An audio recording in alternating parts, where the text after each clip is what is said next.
இப்போது அதிமுகவிலிருந்து விலகி எம்எல்ஏ பொறுப்பையும் துறந்து ராஜினாமா செய்து தாவேக்கால இணைந்திருக்கக்கூடிய எம்எல்ஏ கூறுவது, அதே போல் அமைச்சர் கூறுகிறார் இப்படி பல துறைகளில் ஊழல் ஒழிக்கப்பட்டிருக்கிறது அப்படின்னா அவருடைய நல்லா கொடுக்கின்றோம் அப்படிங்கிறத சொல்கிறார். பார்ப்போம், இந்த மாதிரி நிறைய சுவாரஸ்யங்களை பார்க்குறோம். நம்முடைய சேலம் மணிகண்டன் அவர்கள் இணைந்திருக்கிறார். நம்ம பார்க்குறோம் இந்த எண்ணிக்கை 3ஓட நிற்குமா, இந்த திசையில் மேலும் ஒரு பிளாக் உருவாகிறதுக்கான வாய்ப்பு இருக்கிறதா? Following them. Good afternoon sir.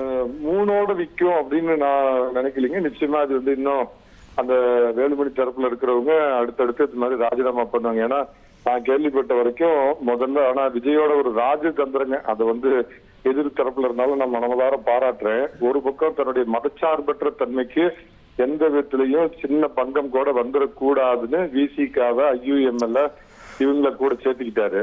அப்ப பாத்தீங்கன்னா அவர் சொல்றது, நீங்க சேரல அப்படின்னு சொன்னா அதிமுக அதிருப்தி எம்எல்ஏக்களை நான் உள்ள கொண்டு வந்துருவேன்னு இவங்க கிட்ட சொல்லியும், அதே மாதிரி அதிமுக அதிருப்தி எம்எல்ஏகள்கிட்ட நீங்க என் கூடயே இருங்க அப்படின்னு சொல்லி ஒரு பக்கம் தக்க வச்சுக்கிட்டு முதல்ல ஒரு மதச்சார்பற்ற தன்மை அந்த இது பேச கலைஞ்சு போயிடக்கூடாதுங்கிறதுக்கு அவங்கள உள்ள சேர்த்துக்கிட்டு அடுத்தது திரு விஜய் அவர்கள் இந்த சித்து விளையாட்டத்தான் பண்ணுவாருன்னு நான் எதிர்பார்த்தேன். முந்தா நாள் நான் ஒரு அதிமுகவோட முக்கிய தலைவர்கிட்ட பேசுறப்ப கூட சொன்னேன். ஏன்னா அப்பயே விஜய் என்ன சொன்னாரோ, நீங்க எல்லாம் ராஜினாமா பண்ணிட்டு நேரா விசில்ல அதே தொகுதியில் நில்லுங்க, என் முகத்தை காமிச்சா போதும், நீங்க எல்லாம் வெற்றி பெறுவீங்க அப்படிங்கிறப்ப அதுல ஒரு தயக்கம் இருந்தது. நம்ம இத்தனை நாள் அதிமுக காப்பாத்துறதுக்கு விஜய் பின்னாடி போய் நாங்க காப்பாற்ற போனோம்லாம் வேசம்பட்ட வேலுமணி டிவி சண்முகம் எல்லாமே அதுல ஒரு தயக்கம், எப்படி போய் நம்ம விசில்ல நிக்கிறதுன்னு இருந்தாங்க. சோ அவங்க யோசிக்கிறாங்க, தயங்குறாங்க. அதுல உள்ள ஆதவர்ஜினா அடிச்சுட்டு உங்க 3 பேர்த்தையும் தூக்கி இருக்கிறாரு. கட்சி விசுவாசமோ கொள்கை பற்றோ இல்லாம எதையோ எதிர்பார்த்து போனோம். இதுல இப்ப நீங்க ஒண்ணு சொன்னீங்க, அதுதான் காமெடி.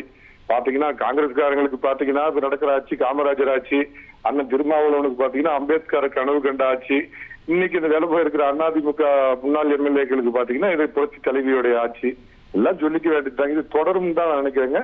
இந்த துரோக அணியில இன்னமும் பிளவுகள் ஏற்பட்டு, பட் இதோடைய சேதாரம் பாருங்களேன். திமுக ஆஃப்கோர்ஸ் அவங்க ஆட்சியை இழந்திருக்கிறாங்க. அதிமுக எதிர்கட்சி அந்தஸ்தையும் இழந்து 47 இப்ப 44 குறையுது. இது இவங்க ஆதரவு அந்த ஆதரவு, இது 27 கூடுதுங்களாம், 22 குறையுதுங்களாம், 17 குறையுதுங்களாம். That all apart. இப்போ சேதாரம் அதிமுகவுடைய சட்டமன்ற குழுவில் 47லேருந்து 44 குறைஞ்சிருக்கு அப்படிங்கிறது அதிமுகவுக்கு பின்னாடி தானே? உண்மைதானே. செய்கூல் இல்லாமயே உங்க பாசையில சொல்றதுனா சேதாரம் அதிமுகவுக்கு தான். அதை நான் மறுக்கல. ஆனா ஒரு விஷயத்த நீங்க மறந்து போயிடுறீங்க, ரொம்ப வசதியா மறந்து போயிடுறீங்க. எத்தனை பேர் இந்த மாதிரி சேர்ந்து போய் ராஜினாமா பண்றாங்களோ திரும்ப போய் சட்டமன்றத்துல அவங்க போட்டியிடணும், அதை அவங்க ஈஸியா நினைக்கிற மாதிரி ஜெயிச்சுட்டு வந்துட முடியாது. இந்த அரசியல் சதுராட்டங்களை இந்த மாதிரி பண்ற அத்தனையும் மக்கள் பார்த்துக்கிட்டு இருக்கிறாங்க. இந்த நம்பிக்கை துரோகங்களை மக்கள் உற்று நோக்கிட்டு இருக்கிறாங்க. சோ மீண்டும் இவங்க விஜய் அவர்கள் தமிழ்நாட்டில் இடைத்தேர்தல்கள் வந்தா ஆளுங்கட்சிக்கு தானே ஏராளமான சந்தர்ப்பங்கள்ல சாதகமா இருந்திருக்கு. அதுவும் இப்போ இந்த ஒரு எலெக்ஷனுடைய வேவ் ஒட்டி அது இருக்காதா ரிசல்ட்ஸ்? நீங்க எதை கேக்குறீங்கன்னா, எடப்பாடி பழனிசாமி 2017 இருந்தப்ப அது அதிமுகவில் ஏற்பட்ட உட்கட்சி பிரச்சனையினால அந்த ஒரு பொது தேர்தல் மாதிரி இடைத்தேர்தல் வந்தது.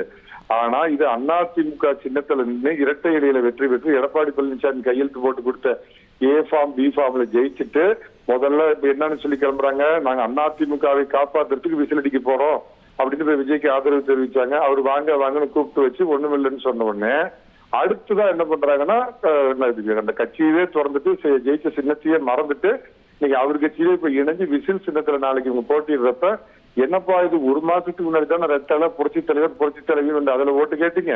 எடப்பாடி பழனிசாமி உங்களுக்காக பாவம் தொண்டை வலிக்கு கட்சி பிரச்சாரம் பண்ணாரு. இப்ப பார்த்தா விஜய் பக்கம் போயிட்டீங்களேங்கிறது மக்கள் மக்கள் பொறுத்திருந்து பாருங்க. நிச்சயமா மக்கள் இது யோசிப்பாங்க. சார் விஜய்க்கு எப்படி யாரும் எதிர்பாராத அளவுக்கு ஒரு மிகப்பெரிய வெற்றியை கொடுத்தாங்களோ அவருக்கு நான் தீய சக்தி ஊழல் சக்தி தமிழ்நாட்டோட பேட்டர்ன் பாருங்களேன். ஒரு சட்டமன்ற தேர்தல் வந்திருக்கு அப்படின்னா அந்த சட்டமன்ற தேர்தல் ஒட்டி வரக்கூடிய இடைத்தேர்தல் பெரும்பாலும் 3/4 வேஷம் ஆளுங்கட்சிக்கு தானே சாதகமா இருந்திருக்கு. எப்படி மாறி இருக்கு? நான் அதை மறுக்கலைங்க. பட் அந்த அம்சம் வேற, இப்ப நடக்க போகின்ற இடைத்தேர்தல் வேறன்னு சொல்றேன். ஓகே. இனி செல்லும் இடமெல்லாம் செய்தி. தந்தை டிவியின் வாட்ஸ்அப் சேனலை ஃபாலோ பண்ணினா செல்லருக்கும் இடமெல்லாம் செய்தி. இதோ QR கோட் இப்பவே ஸ்கேன் பண்ணுங்க, ஃபாலோ பண்ணுங்க.